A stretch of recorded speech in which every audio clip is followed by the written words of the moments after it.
Listeners who are blind, have low vision, or have another print disability, which makes reading, holding a book, or turning a page difficult or impossible. The content is copyrighted by the respective publishers. For more information, please visit us on the web at nfradioreading.org. Hello, this is Corrine, and for the next hour, I'll be reading from the January 13th, 2026 issue of the Wall Street Journal on the Niagara Frontier Radio Reading Service. Thank you for joining us today. The highlights under Business and Finance are: Powell framed the Justice Department's opening of a criminal probe into him as a direct challenge to the Fed's ability to operate free of political control. Former Fed and Treasury officials rushed to defend Powell and the Fed's independence, calling the probe unprecedented and its intent an affront to American principles.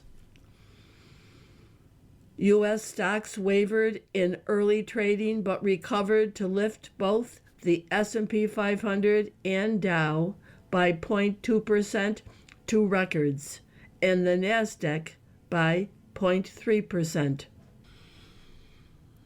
Japan's Nikkei surged to a record intraday high on expectations of a snap election. U.S. banks are entering the new year on solid footing after a strong 2025, and analysts say that momentum should continue. Meta Platforms undertook an initiative led by top executives to secure the enormous amounts of computing power required by its AI models. Shake Shack said inclement weather in some markets hurt sales during the second quarter, resulting in lower than expected revenue. Abercrombie and Fitch and Urban Outfitters continued to record strong sales despite weak consumer sentiment, though the retailers missed analyst estimates. Airbus met an annual plane delivery goal that the European market recently lowered due to a quality issue with hundreds of A320 jets. Mercedes-Benz car sales fell 9% to 1.8 million vehicles in 2025 amid a challenging global market as sales dropped in the U.S. and China. VW delivered slightly fewer cars last year as the maker was hit by trade disruption from U.S. tariffs and fierce competition in China. Now for the key articles under the Worldwide section. Trump has complained to aides repeatedly in recent weeks about Attorney General Pam Bondi, describing her as weak and an ineffective enforcer of his agenda. Senator Mark Kelly sued Defense Secretary Pete Hegseth, saying the Pentagon's chief's move to formally censure and demote him for participating in a video calling on troops to disobey illegal orders violates the Constitution. Minnesota sued U.S. immigration officials seeking to end what the state called an unlawful surge of federal agents within its borders. TSMC, the world's largest fabricator of advanced artificial intelligence chips, is planning a significant expansion in Arizona as part of a potential trade agreement between the U.S. and Taiwan. Nearly 15,000 New York City nurses walked off the job, calling attention to sticking points in contract talks that include health care benefits, staffing standards, and workplace violation protections. Prominent advocates for overhauls in Iran are supporting a crackdown on anti-government protesters as the regime closes ranks in the face of one of the biggest challenges to its power. U.S. military and diplomatic officials said Trump's rationale for asserting a claim to Greenland defies decades of policy and undermines American strategic goals. United Health employed aggressive tactics to collect payment-boosting diagnoses for its Medicare Advantage members, a Senate panel investigating the company's practices said. Mexican President Claudia Sheinbaum rejected an offer from Trump to use the U.S. military against the drug cartels operating in her country. The picture on today's front page shows students with their backpacks walking past a huge mural of Venezuela's late President Hugo Chavez. And the article, U.S. Tries Fresh Tack on Regime Change, by David Ludnow. In the aftermath of the U.S. raid to seize Venezuelan strongman Nicolas Maduro, Washington is trying a new approach to regime change. Keep the regime and try to change its behavior. Having removed Maduro from power, the Trump administration has kept the rest of the dictatorship's hardliners in place, including top officials wanted by the U.S. for drug trafficking and other crimes. It also has gone out of its way to play down the importance of the Venezuelan opposition. The goal, administration officials said, is to force Venezuela's leaders in a more U.S.-friendly direction without risking the instability that comes with removing an autocratic government that has been in power for 27 years. Ultimately, it seeks to avoid U.S. boots on the ground in the kind of open-ended occupation that troubled U.S. efforts in Iraq and Afghanistan and proved unpopular with the public. This is not a regime change as traditionally conceived. It is regime management, an attempt to reshape behavior without collapsing the system that produces it, said Christopher Hernandez-Roy, an analyst at the Center for Strategic and International Studies in Washington, D.C., who specializes in Latin America. The idea, he said, is to manage Venezuela rather than liberate it. It is far too early to tell if the strategy will pay off, but its initial success means it could become a template for handling other regimes, such as the one in Iran, where the Trump administration is considering strikes against a theocratic government amid a crackdown on protest. Cuba's ossified communist regime could be another target, some analysts said. By taking out Maduro, the Trump administration hopes to get practical change on the cheap, including forcing Venezuela to open its oil industry to U.S. and foreign companies, reduce the flow of drugs to the U.S., and box out China, Russia, and Iran. Any kind of transition to democracy seems a lower priority, at least for now. The approach might be called nation coaching rather than nation building, said Javier Corrales, a political scientist whose research at Amherst College has focused on democracy in Latin America. It's an innovative strategy, Corrales said. The U.S. wants tangible changes from Venezuela's regime, but it doesn't want to send in the Marines, so it outsources stability on the ground to the regime. The big question is whether it will work, he said. For most ordinary Venezuelans, the approach could avoid a bloody civil conflict, but it dashes their hopes of a quick transition to democracy or economic recovery. More than a week after the ouster of Maduro, the same corrupt regime remains in place, with armed paramilitary squads roaming the streets. One encouraging sign is that several dozen political prisoners have been released in the past week.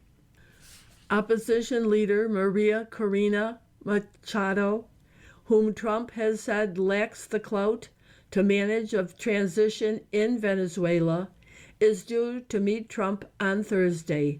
She is expected to press him on pushing a transition in Venezuela. Although it doesn't have boots on the ground, the U.S. has leverage.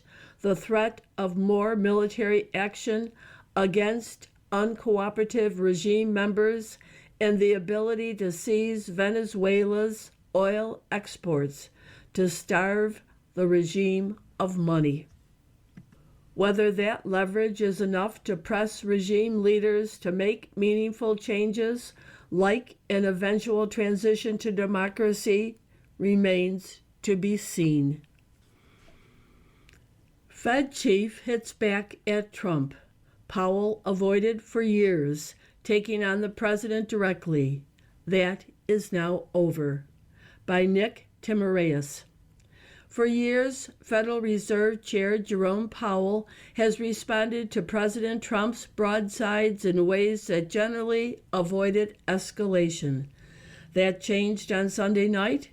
In an extraordinary 2-minute video message, Powell accused the administration of using the threat of criminal prosecution to pressure the Fed into lowering rates.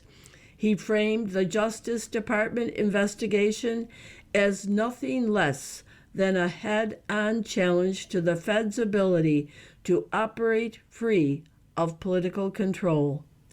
The subpoenas arrived late Friday. Powell, a lawyer by training, spent the weekend huddled with advisors, weighing how to respond. Powell made clear by releasing the video statement that he wasn't going to let this play out in the shadows. A criminal investigation of a sitting chair is without precedent, and Powell's message was too. It was wrapped in a directness that he had spent years avoiding. Powell often chooses his words carefully, and Sunday's unusually stern delivery lacked the diplomatic off-ramp and studied neutrality of his past comments about the White House. The threat of criminal charges is a consequence of the Federal Reserve setting interest rates based on our best assessment of what will serve the public, rather than following the preferences of the president, Powell said. By going public, Powell was making sure that pressure applied in private couldn't stay private. The decision to disclose the investigation appeared to reflect a belief that the public should know what was unfolding. The threat of the prosecution of a sitting Fed chair would be material information for investors or anyone else trying to understand the forces shaping interest rate deliberations.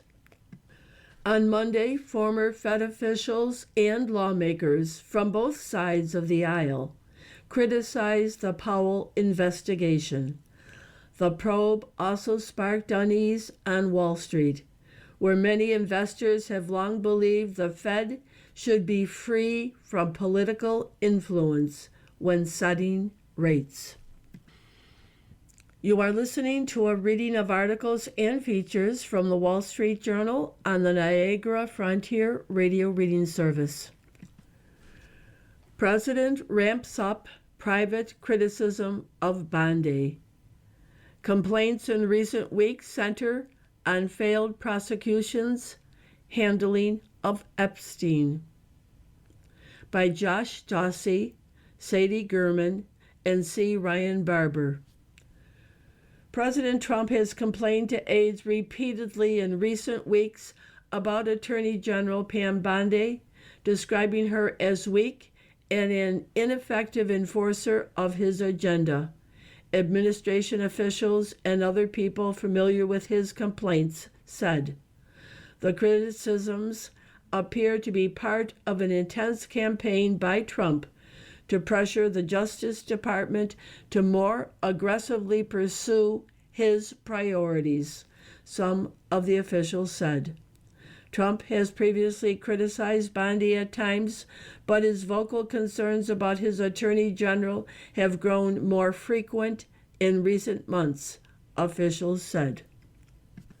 This month, Trump has talked with allies about how he could appoint special counsels at the Justice Department because he is so frustrated with what he sees as the slow progress of its work, people familiar with the matter said. Chief among his grievances is what he sees as Bondi's failure to quickly and effectively prosecute the investigators who had pursued him for years, including former FBI Director James Comey and New York Democratic Attorney General Letitia James, the officials and others familiar with his complaints said. Both criminal cases were dismissed in November by a judge who said the Trump aide who secured the indictment had been improperly appointed to her post.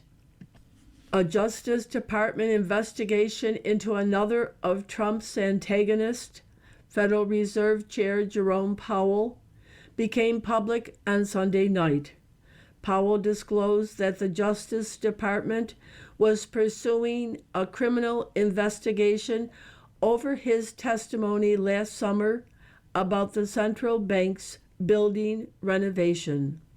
Trump, a Republican, has also complained frequently that Bondi's handling of the Federal Bureau of Investigation's files on convicted sex offender Jeffrey Epstein has created months of political and personal headaches for him, officials familiar with the complaint said. When White House Chief of Staff Susie Wiles told Vanity Fair that Bondi whiffed on her handling of the files, Trump told staff that he agreed with Wiles, two officials said. Middle Class Gets Priced Out of Florida Retirement by Ariane Campo Flores and Paul Overbrook, Sarasota, Florida. Michelle Butler and Wells Chapin moved to the west coast of Florida from Michigan in 2023 in anticipation of her plan to exit the restaurant business and join her partner in retirement. They bought a $950,000 home at a new resort-style development in Lakewood Ranch, just outside Sarasota, that draws many new, well-heeled retirees. Butler, 70 years old, and Chapin, 82, golf at the 18-hole course, ride bikes on winding trails, and enjoy sunsets on their lanai. The following year, Jim and Nina Cope headed in the opposite direction, selling their mobile home in a retirement community in Avon Park, Florida, for $59,000 after repeated rent hikes for the lot. The couple, who are now in their mid-80s, bought a home for $40,000 in Haleyville, Alabama, where their living expenses are more manageable with the income they get from Social Security and his Navy retirement benefits. The experience of both couples reflect a new reality about the Sunshine State. Its older population is transforming as the state's cost of living balloon. Wealthy individuals, making up a growing share of people at or near retirement age arriving in Florida from other states, according to U.S. Census Bureau data, while many working and middle-class older people who feel priced out are moving elsewhere. The new patterns of migration are helping reshape Florida's identity, swapping its long-held reputation as a paradise for retirees of all stripes for one that primarily caters to the well-heeled. The decades-old promise of an affordable, sun-drenched sanctuary is fading in the face of high home prices, insurance premiums, and property taxes, among other costs. Washington's new lobbyist, paid online influencers. Corporate and foreign interests seek to push their causes with pro-Trump social media stars who face few rules. By Maggie Severance, Natalie Andrews, Josh Dawsey, and Eliza Collins. Last summer, Donald Trump's 28-year-old former campaign aide, Alex Bruesewitz, had some new advice for the president. Reclassify marijuana as a less dangerous drug. Nearly 70% of Republican voters support Trump on this. No-brainer, he said, to more than 640,000 followers on X. What Bruesewitz left out of the post? A political action committee funded by legal marijuana's biggest players had just paid him $300,000. Trump's return to the White House has transformed the federal government and upended the business of lobbying, creating a class of Washington operatives that blur the lines between consulting, advocacy, and journalism. Corporate and foreign interests that used to rely primarily on paid lobbyists to pitch their case to lawmakers and administration officials are instead pouring money into trying to get their cause promoted by a group of young, conservative influencers known to be close to Trump's staff. A camera-ready pack of Gen Z social media natives, many of whom were too young to vote when Trump announced his first run for president, are reaping the rewards. They don't work for traditional news outlets and are thus unshackled from newsroom ethics rules. They don't have to follow the disclosure laws that apply to big money super PACs or lobbyists, and they have large followings eager to hear pro-Trump views, a goldmine for those looking to sway both Washington and the public. Iran moderates back crackdown on unrest. Tehran urges backers to take to the streets, labels critics agents of U.S. and Israel. By Benoit Falcon. Prominent advocates for overhauls in Iran are supporting a crackdown on anti-government protesters as the regime closes ranks in the face of one of the biggest challenges to its powers. They include President Masoud Pezeshkian, who at first advocated for a more conciliatory approach to the protesters, but is now calling for police to rein in rioters. Other prominent so-called reformists to call for a crackdown include a grandson of former leader Ayatollah Ruhollah Khomeini and others who push the government to liberalize after a round of protest against the compulsory veil in 2022. As the protests grow into a more serious threat to Iran's rulers, regime supporters are afraid they will go down with any collapse of the Islamic Republic, Iran analysts said. The protests are no longer about transforming the regime, but overthrowing it, said Sanan Vakil, director of the Middle East North Africa program at Britain's Royal Institute of International Affairs, or Chatham House. For the reformers, too, if the ship goes down, they are sinking with it, she said.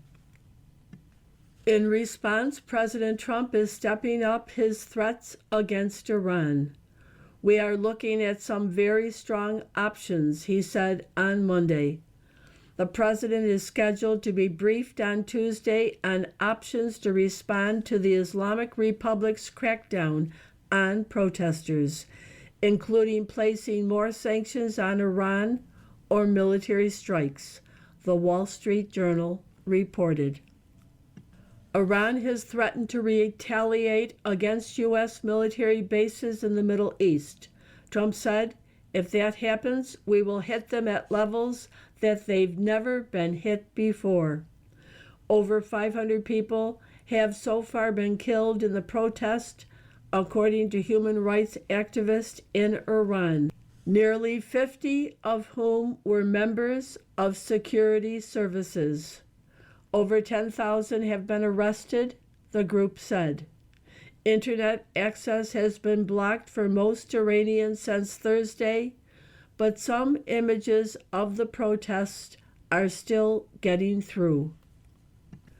A large crowd of protesters gathered late Sunday in a North Tehran neighborhood, chanting "Freedom" and lighting fires, according to videos posted on social media and verified by Storyful, which is owned by News Corp, the parent company of the Wall Street Journal. Experts reject U.S. logic on Greenland. Trump's assertion about the need to own the island to defend it defies policy. By Daniel Michaels. President Trump's assertion that the U.S. must own Greenland to expand its defenses there runs counter to decades of policy and undermines the deterrence of its global network of bases and alliances, former U.S. military and diplomatic officials said. Trump has said the U.S. should have full control of the island, a semi-autonomous Danish territory. He has said the U.S. needs to own it to assure Arctic and U.S. security. But military officials and diplomats say the U.S. has built the world's most formidable assembly of overseas military bases without owning foreign soil. The Defense Department manages or uses more than 128 foreign bases in at least 51 countries, according to a Congressional Research Service report from 2024. Independent analysis have said the total number could top 750 installations in 80 countries and territories. In nearly all cases, land is provided by host countries under bilateral agreements without a change of ownership. Host countries generally permit the U.S. to build and operate facilities, as spelled out in diplomatic documents. We don't need ownership in order to conduct all the operations we would like to do, said retired Navy Admiral James Stavridis, a former Supreme Allied Commander of the North Atlantic Treaty Organization. Overseas bases are the backbone of America's global defense posture. Of 1.3 million active duty U.S. military personnel, nearly 13,000 are based overseas, the Defense Department says. The biggest U.S. overseas military installations are in Japan, Germany, and South Korea. Those countries and other allies not only provide land, but also contribute to operating cost. According to the Pentagon, more than 53,000 active duty troops are stationed in bases across Japan, and more than 36,000 are in Germany. Landstuhl Regional Medical Center there is the Pentagon's largest overseas medical facility, treating service members from across the hemisphere. The adjacent Ramstein Air Base employs more than 12,000 service members and civilians on about 4,000 acres.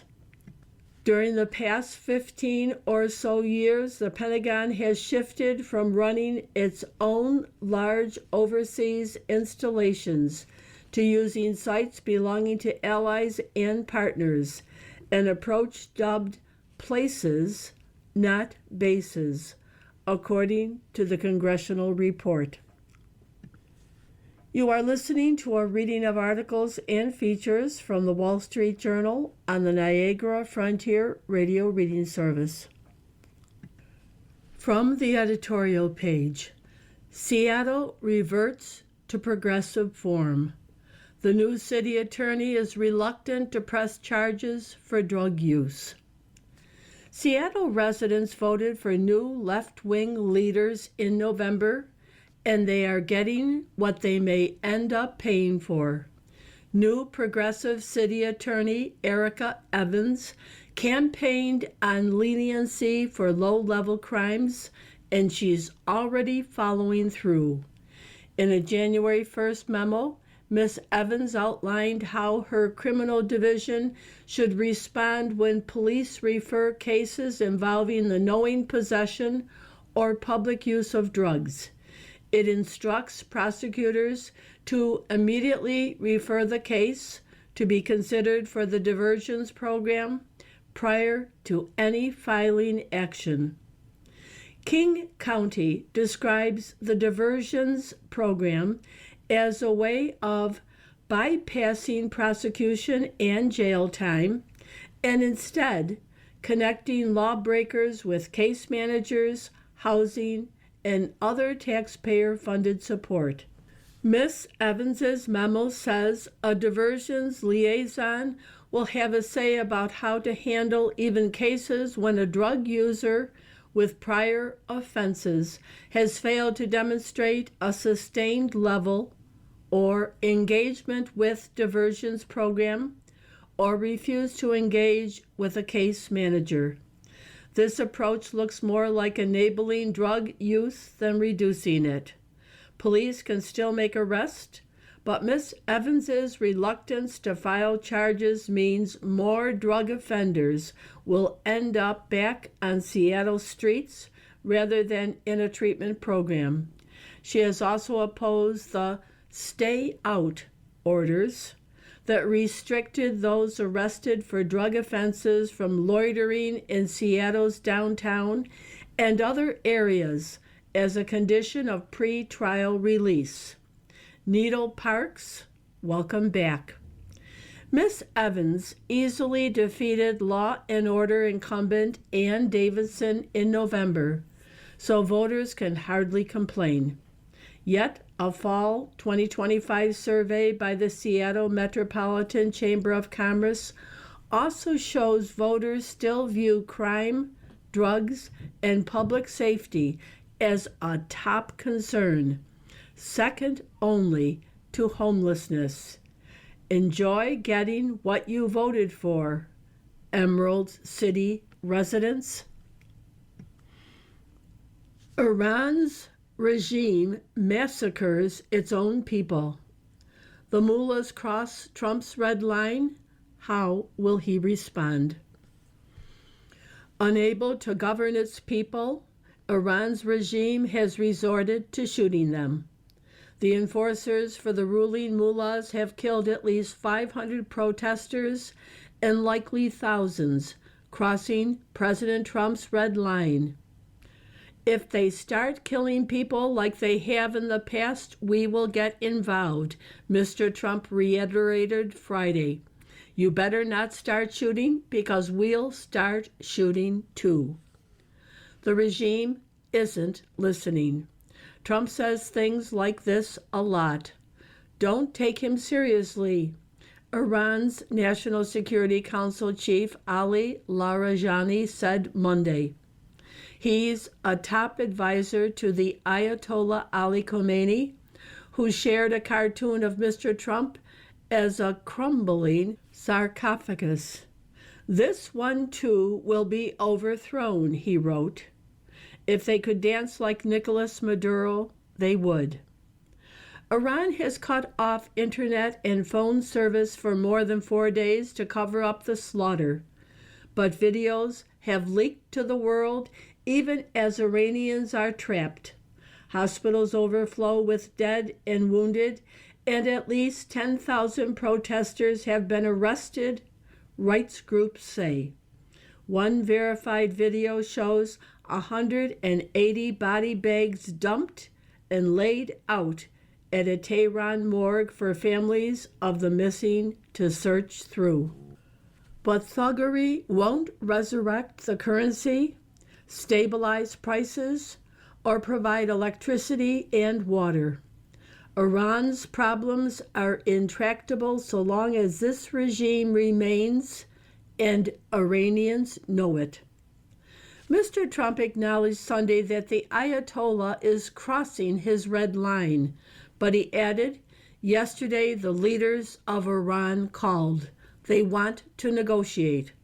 A meeting is being set up, though the U.S. may have to strike first in response to the killing, Mr. Trump said. The offer to negotiate is the regime's usual ploy to buy time. The Ayatollah has made clear he won't budge on enrichment of nuclear fuel, and his foreign minister still insults Mr. Trump by floating an Obama-style deal. New talks would betray the protesters by legitimizing their regime and lending it an economic reprieve.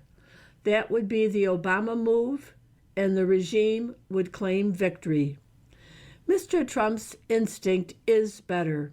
If Iran were to slaughter protesters, he warned on Friday, we will be hitting them very hard where it hurts. The question is how to hit them in a way that helps protesters while damaging the regime. Now regime forces can coordinate, but the people can't. Anything the U.S. can do to reverse that will be essential.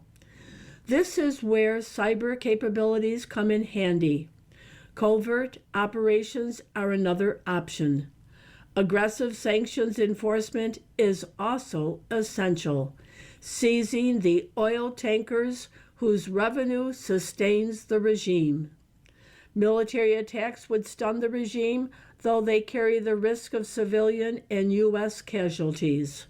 Targets could include Islamic Revolutionary Guard Corps headquarters, leaders and units coordinating the crackdown, the Karg Island export terminal, from which Iran delivers China its daily advantage in discounted oil, and the ballistic missile program, and what's left of the nuclear program.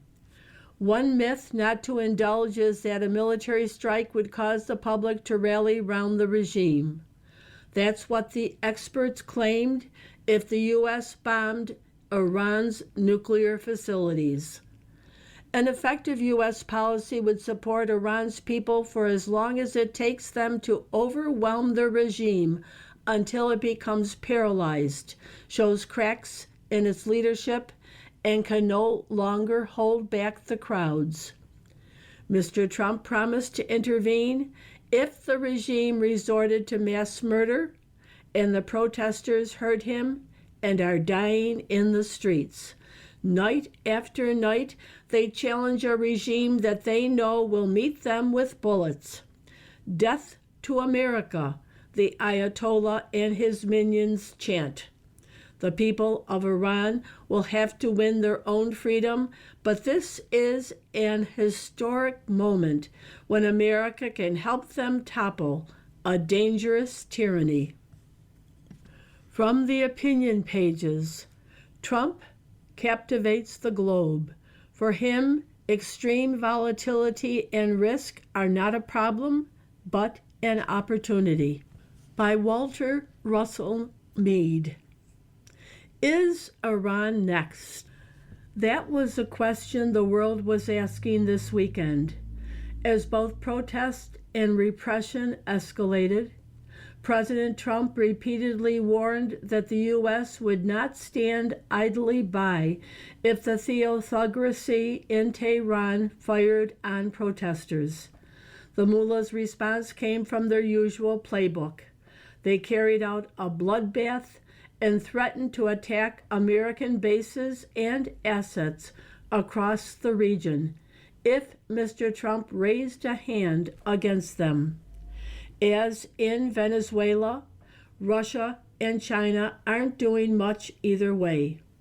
Joint exercises involving the Chinese, Russian, Iranian, and South African navies off the Cape of Good Hope sent a signal about their growing ambitions and capabilities, but had little bearing on events in the Middle East. This is world politics the way Mr. Trump likes it. Last week, it was his seizure of Venezuela's Nicolas Maduro in a raid of extraordinary daring and competency that stunned the world.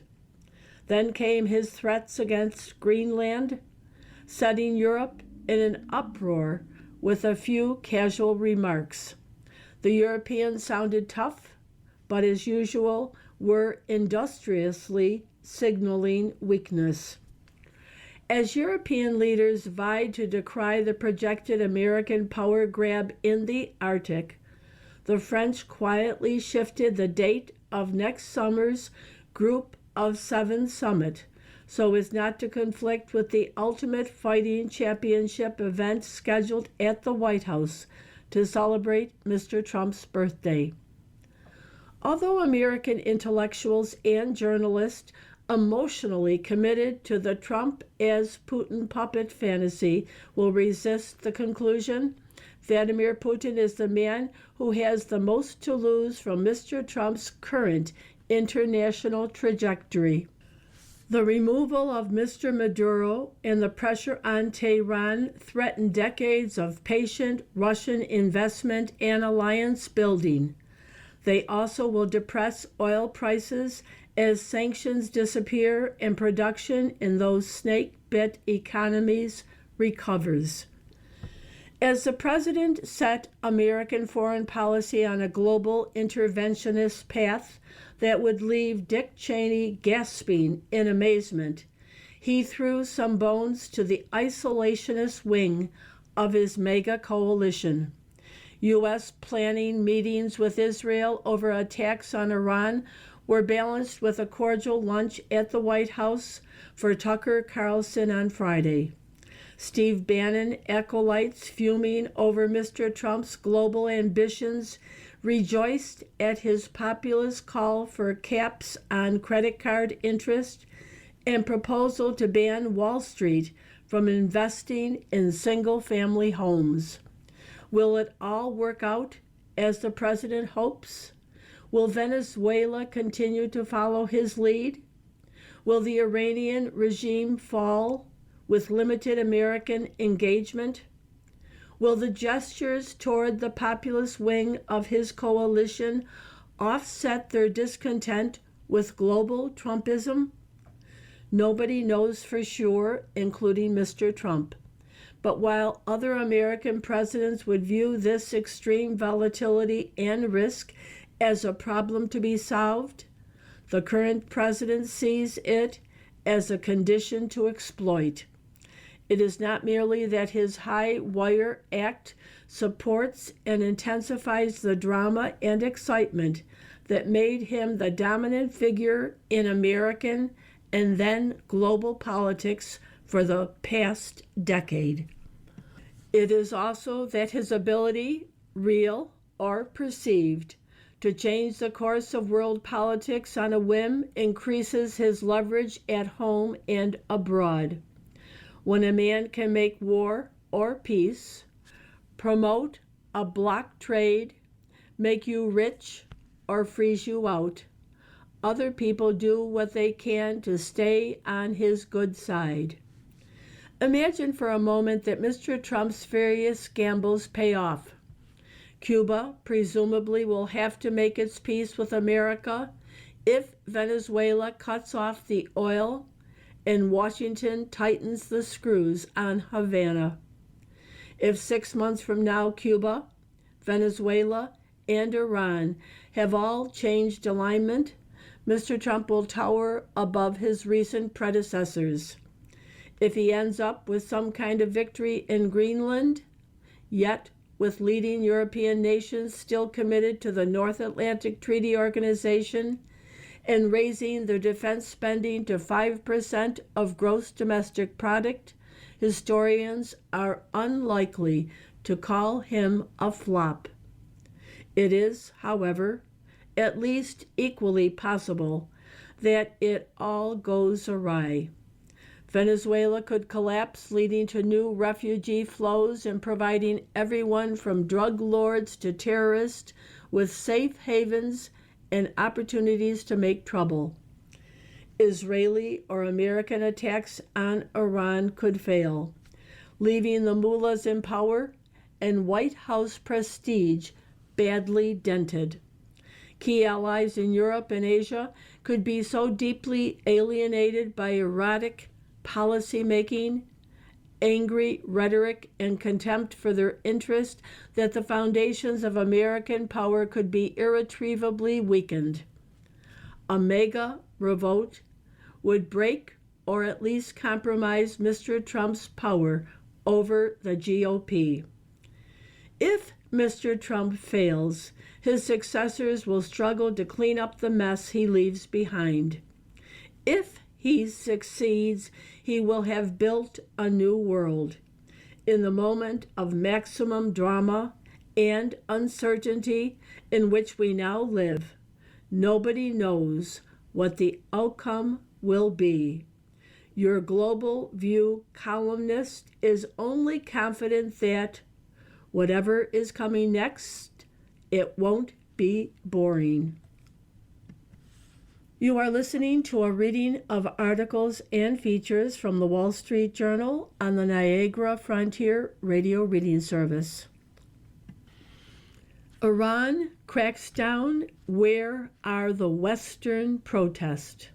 It's a bit like Gaza, says a BBC journalist, in what is an unintentionally revealing remark. By Gerard Baker.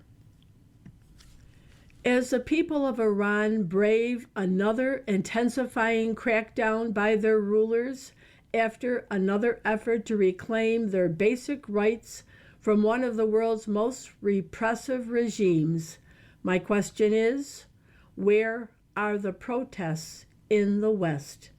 Specifically, where are those defenders of persecuted Muslims who have been so active on the streets of New York, London, Sydney, Rome, and elsewhere the past 2 years?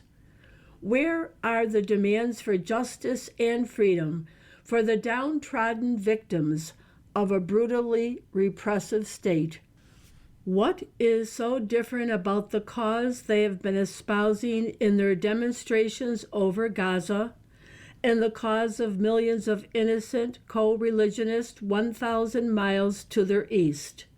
Those kafifa-wearing, banner-waving, slogan-chanting activists say they were moved to protest, sometimes violently and unlawfully, by the plight of Muslims dispossessed of their lands and livelihoods, immiserated, starved, beaten, and murdered by a savage regime. In Iran, this has been happening for decades, More than 3 million Iranians have been driven from their homeland in the 47 years of the mullah's rule. People have been forced into prison, literal ones, not the metaphoric open-air prison of Gaza, or into exile in foreign lands, their homes and property stolen, their loved ones punished, and frequently murdered.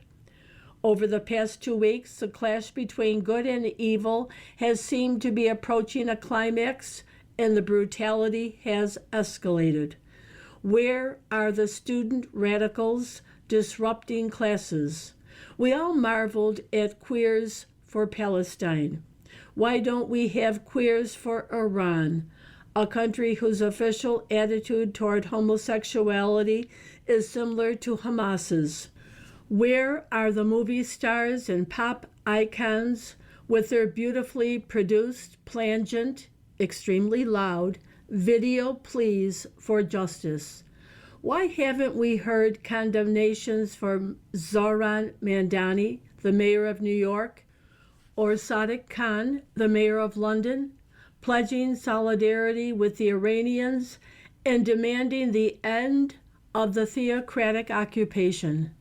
Why hasn't dear little Greta Thunberg gotten herself arrested for passionately supporting the Iranian people against their overlords? Where is the International Criminal Court's crack team of lawyers to investigate crimes against humanity and issue indictments against Ali Khamenei, Iran's supreme leader, and Masoud Pezeshkian, the country's president, as they did for Benjamin Netanyahu? I was in London this past weekend. Unlike my recent trips there, this one wasn't interrupted by mass demonstrations on behalf of persecuted Muslims. There was a small gathering against the Iranian regime, and a courageous young man scaled the walls of the Iranian embassy, removing the Islamic Republic's flag from its balcony and replacing it with the flag of the former regime. But there was nothing of the energy or scale of the anti-Israel marches. Perhaps part of the reason for the silence is that people aren't getting the information out of Iran that they need to get them off their backsides and into the streets. In the UK, there has been criticism that the BBC and other major media organizations spent days playing down or even ignoring the dramatic events in Iran. John Simpson, one of the grandest of the BBC Grand Panjandrums, self-important or pretentious official, was one of many journalists to spring to their own defense. He noted how difficult it is to get accurate and reliable information given the reporting conditions in the country. Very difficult for news organizations to get correspondents in. The BBC is banned, and so are most others, he tweeted. And then, in a moment of almost picturesque lack of self-awareness, he added, "It's a bit like Gaza." No, Mr. Simpson, it isn't a bit like Gaza, where the scarcity of reliable information didn't stop the BBC and many of its peers from broadcasting daily for 2 years the most lurid accounts of the Israeli offensive there, much of it pure Hamas lies.